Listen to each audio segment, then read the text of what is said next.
Hoy vamos a meternos de lleno en una de las experiencias más universales y frustrantes que existen, el dolor de espalda. Uf, ¿quién no lo ha sentido alguna vez? Exacto. Y la fuente que tenemos es un capítulo del Harrison, Principios de Medicina Interna, que es, digamos, la Biblia de la medicina. Un texto de referencia, sin duda. Nuestra misión es muy clara, ir más allá del ponte calor o descansa y entender de verdad qué pasa dentro de la columna. Y para que nos demos una idea de la escala, el texto abre con unas cifras que la verdad te dejan fría, son impactantes. Más de 4 de cada 5 personas van a sufrir dolor de espalda en su vida. 4 de cada 5. Es casi todo el mundo. Es una verdadera epidemia silenciosa. Y en Estados Unidos, esto cuesta más de $200 mil millones al año. Pero este dato es el que más me impactó. Es la causa número 1 de incapacidad en personas menores de 45 años. Estas cifras son una llamada de atención enorme. No es una molestia, es un problema de salud pública de primerísimo orden. La colima es una obra de ingeniería increíble, pero claro, es una estructura compleja que soporta peso, se mueve, tiene muchos puntos donde puede fallar. Totalmente. Y para entender por qué falla, primero hay que entender cómo está construida. A veces uno piensa que solo es una pila de huesos, pero es mucho más, ¿no? ¿Podemos hacer como una visita guiada rápida a esa obra de ingeniería? Claro, imagina la columna como un edificio con dos funciones. La parte de adelante, la cara anterior, son los cimientos, lo que soporta el peso. Ok. Son como una pila de cilindros de hueso, los cuerpos vertebrales. Y entre cada cilindro hay una almohadilla, el disco intervertebral. Los famosos discos. Esos mismos. Y son como un donut de gelatina. Tienen un centro blandito y acuoso, el núcleo pulposo, y está envuelto en un anillo exterior de fibra, súper resistente. Entiendo. Son los amortiguadores del sistema. Y supongo que, como los de un coche, se van desgastando con el tiempo. Es una analogía perfecta.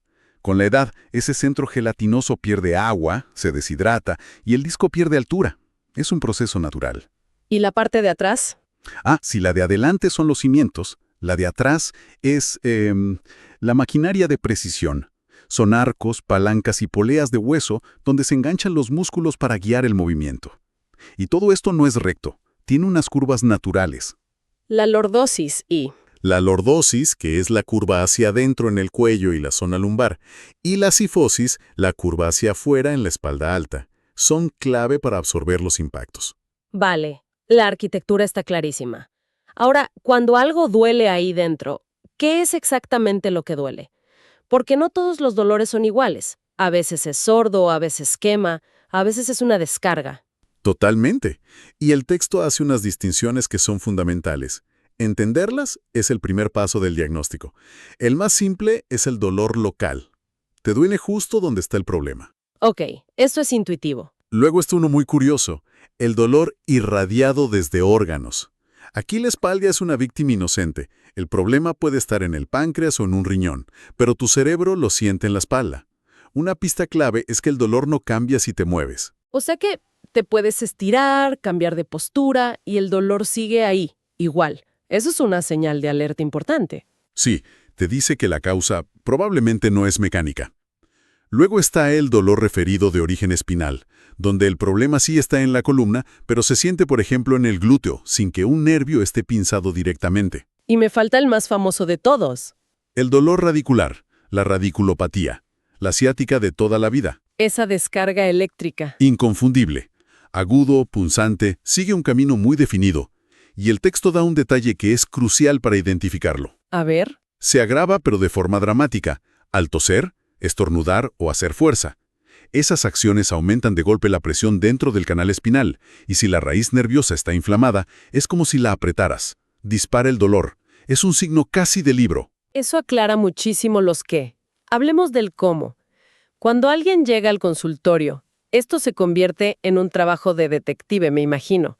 ¿Por dónde se empieza a buscar las pistas? Se empieza por la herramienta más potente que existe, la conversación, la anamnesis. Antes de tocar, hay que escuchar. Se buscan activamente lo que el texto llama factores de riesgo o banderas rojas. ¿Qué tipo de cosas son esas banderas rojas? Pues, por ejemplo, un dolor que no mejora con el reposo o que incluso empeora por la noche y te despierta. O si la persona tiene antecedentes de cáncer, fiebre, ha perdido peso sin explicación o tiene más de 70 años. O sea que el contexto de la persona es tan importante como el dolor en sí, a veces más importante. Después de escuchar, pasas a la exploración. Primero miras. ¿Hay curvas exageradas? ¿Una escoliosis? Luego evalúas el movimiento. Si el dolor se dispara al arquear la espalda hacia atrás, por ejemplo, ya te orienta a un problema en las articulaciones posteriores. Y supongo que hay maniobras específicas como pruebas para poner a prueba la columna y ver qué pasa, ¿no? Has dado en el clavo. La maniobra estrella es la elevación de la pierna en extensión, la SLR. Tumbado, levantas la pierna estirada lentamente. Y eso pone en tensión el nervio ciático. Exacto, las raíces L5 y S1. Pero aquí viene el matiz que lo cambia todo, y que el texto subraya. La prueba no es positiva si la persona dice, uy, me tira el músculo. Un momento, eso es fundamental. Claro. La prueba es positiva si al levantar la pierna se reproduce exactamente el mismo dolor que siente habitualmente. Esa descarga eléctrica por la pierna. Es la diferencia entre un estiramiento y un diagnóstico. Eso es un punto clave. Y me lleva a una de las creencias más arraigadas. La gente piensa, me duele, necesito una resonancia magnética ya para saber qué tengo. Pero el texto sugiere que eso puede ser un error tremendo, ¿verdad? Es posiblemente el mensaje más importante y contraintuitivo de todo el capítulo. Para un dolor lumbar agudo, de menos de 3 meses, y sin banderas rojas, los estudios de imagen rara vez son necesarios en las primeras 6 semanas. ¿Y por qué? Por un hallazgo que nos obliga a repensarlo todo. Muchísima gente completamente sana, sin nada de dolor, tiene anomalías en sus resonancias. Espera, ¿qué tipo de anomalías? Protrusiones de disco, degeneración, pequeñas hernias. El texto cita estudios donde hasta 1/3 de los adultos sin síntomas tienen una hernia de disco en su resonancia. 1/3. Vaya, entonces lo que estás diciendo es que mi resonancia podría mostrar una hernia, pero esa hernia podría no ser la causa de mi dolor para nada. Podría ser un hallazgo casual, como tener canas. Esa es la analogía perfecta. El texto las llama canas de la columna. Si pides una resonancia a todo el mundo, vas a encontrar estas canas y caerás en la trampa de tratarlas. Es lo que se llama un efecto de cascada. Efecto de cascada. Sí, un hallazgo que no tiene importancia lleva más ansiedad, más pruebas y a veces a cirugías innecesarias para tratar algo que no era el problema real. Estás tratando la imagen, no a la persona. Tratar la imagen en lugar de a la persona. Me quedo con eso. Vale, ya sabemos cómo se investiga, vamos a los culpables, cuáles son los sospechosos habituales. Imagino que los discos están arriba en la lista. Sin duda. La enfermedad de los discos es la causa más común de dolor crónico. La famosa hernia de disco es cuando el donut se rompe y la gelatina de dentro se sale y presiona un nervio. Ok. Pero lo fascinante es que el dolor no es solo por la presión. No es un problema mecánico simple. El material del núcleo que se sale es súper irritante y provoca una reacción inflamatoria brutal. Libera unas sustancias químicas que, básicamente, queman el nervio. ¡Guau! O sea, no es solo que algo te esté apretando, es que además te está echando como ácido encima. Un problema mecánico y químico a la vez. Exacto. Has captado la esencia. Luego tenemos el gran grupo del desgaste, las enfermedades degenerativas. Una muy importante es la estenosis de la columna lumbar. Suena complicado, pero la idea es simple. El túnel por donde pasan los nervios se va estrechando con el tiempo. El síntoma clásico es la claudicación neurogénica, un dolor en las piernas que aparece al caminar y que mejora mágicamente al sentarse o inclinarse hacia adelante. ¿Y por qué al inclinarse? Porque ese gesto abre un poquito el túnel y libera presión. Es el famoso signo del carrito de supermercado. ¿Cómo? Pacientes que te dicen, doctor, no puedo caminar ni una cuadra, pero me paso 1 hora en el supermercado apoyado en el carrito, y no me duele nada. Esa imagen es un diagnóstico casi por sí sola. ¡Qué buena imagen! Y luego están las causas más serias, las de las banderas rojas. Exacto, el cáncer, por ejemplo. El dolor de espalda es el síntoma neurológico más común en pacientes con cáncer. La pista es un dolor constante, sordo, que no se alivia con el reposo y empeora por la noche. O las infecciones. Y claro, las fracturas. Bien, tenemos el mapa de causas. Entonces, ¿qué significa todo esto para el tratamiento?